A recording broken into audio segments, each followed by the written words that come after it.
económica del día. Sí, efectivamente, Rubén. Y ahora vamos a hablar justamente de dólares financieros, porque una de las grandes dudas es año electoral, año convulsionado, ¿cómo vamos a hacer para ahorrar? O mínimamente, en realidad, ¿cómo ganarle a la inflación? Porque hoy en día las posibilidades de inversión por sobre un aumento generalizado de precios del 100% son algo limitadas, pero el foco de las familias es cómo hacemos que los pesos aguanten, y más en un año que tiene algunas variables de bastante volatilidad. Vamos a hacer un repaso un poco de lo que dejó el 2022, porque acá los instrumentos más típicos son, por supuesto, el dólar blue, para la alta mayoría que hoy no tiene acceso al mercado de cambios oficial, al dólar ahorro en realidad. La mayoría hoy en día están vedados a través de distintas restricciones que fue poniendo el Banco Central. Por ejemplo, quienes habían recibido algún tipo de asistencia económica durante la pandemia a través mismo de sus empresas, hoy no pueden acceder a ese tipo de cambio más bajo y terminan yendo al dólar blue, al dólar informal.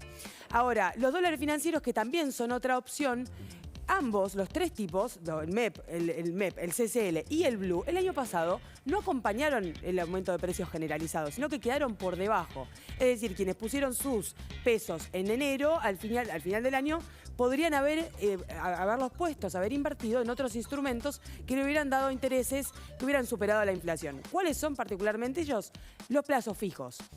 El gobierno tiene una enorme intención de volcar lo más posible los pesos al mercado financiero y que no se invierte. En realidad es una doble variable, ¿no? Por un lado busca que haya consumo porque quiere que haya dinero en los bolsillos, dinero en la calle, pero al mismo tiempo el Banco Central tiene una política de evitar una aceleración inflacionaria a través de mayor consumo, sino que se vuelquen los pesos al mercado financiero. Y a través de esto viene aumentando el nivel de tasas de, por ejemplo, los pases pasivos, que ahora vamos a ver de qué se trata y cómo impactan en el ahorro de las familias, y de alguna manera también desincentivando la compra de dólar blue, por ejemplo, ¿no? Que la gente busque volcar esos pesos a, por ejemplo, fondos comunes de inversión o incluso deuda del Banco Central.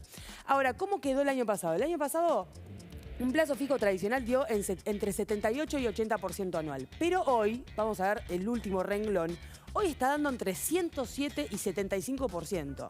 Es decir, que por ahora estaría superando, por supuesto, ampliamente la meta inflacionaria del gobierno, que es del 60%, pero que el mercado claramente no le cree.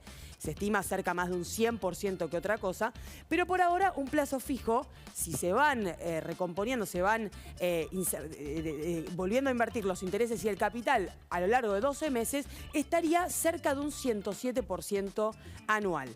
Ahora, ¿es la mejor opción? Y ahí entra una duda, porque el 18 de enero...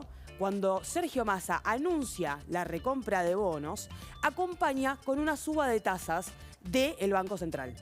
Tanto para los pasivos, ¿sí? Los pases pasivos, que tienen que ver con los fondos comunes de inversión, como también las tasas genéricas. Y eso deja hoy un piso importante para poder tener inversiones superiores al incluso el 107% que estamos viendo acá. Incluso, fíjense este dato. Entre el 19 de enero y el 23 de enero, tras este aumento de tasas, los pases pasivos, o sea, los pases pasivos que colocaron los fondos como una inversión, donde nosotros vamos y ponemos algunos decenas de miles de pesos o algo para poder hacer una diferencia, pasaron de 1.216 millones a 127.000 millones de pesos. ¿Me explicás, volcados. Camila, qué son exactamente los pases pasivos?